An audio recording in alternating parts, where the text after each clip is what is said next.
गांव के किनारे एक पुरानी हवेली खड़ी थी, जिसके बारे में लोग कहते थे कि वहां कुछ अजीब होता है। कोई भी उस हवेली में रात बिताने की हिम्मत नहीं करता था। वे कहते थे कि हवेली में एक अदृश्य शक्ति बसी हुई थी, लेकिन अरुण, एक साहसी युवक जिसने इन सब बातों को सिर्फ अफवाह समझा, ने हवेली में रात बिताने का फैसला किया।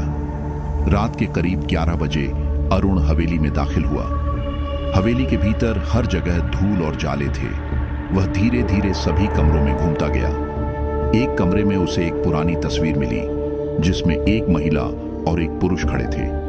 महिला की आंखों में शांति और पुरुष की आंखों में चिंता थी।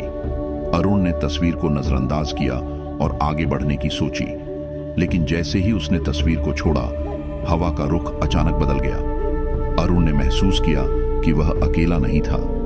उसे ऐसा लगा जैसे कोई उसे देख रहा हो। उसने पीछे मुड़कर देखा, लेकिन वहां कोई नहीं था। वह डरते डरते सीढ़ियों की ओर बढ़ने लगा। तभी उसे ऊपर से खड़खड़ाहट सुनाई दी। उसने सोचा कि यह शायद गांव के लोग होंगे, लेकिन जब उसने ऊपर देखा तो वहां कोई नहीं था।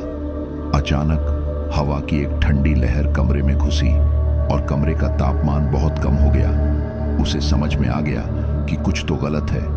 वह जब शयन कक्ष के पास पहुंचा तो उसे एक अजीब सी आवाज सुनाई दी, तुम नहीं बच सकते। अरुण का दिल धड़कने लगा, लेकिन उसने खुद को शांत किया और कमरे में कदम रखा।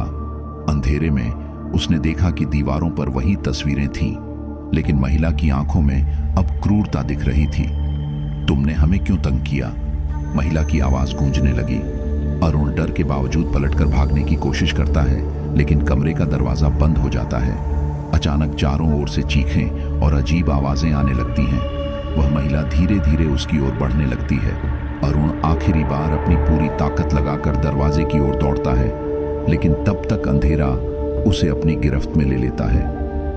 अगली सुबह गांव वाले हवेली के पास गए, लेकिन अरुण का कोई पता नहीं चला।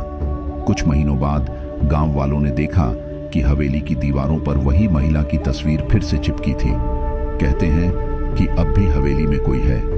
जो उसमें प्रवेश करता है वह कभी बाहर नहीं आता। अरुण की भयावह कहानी अब गांव में एक डरावनी गाथा बन गई है, जिसे कोई नहीं भूल सकता।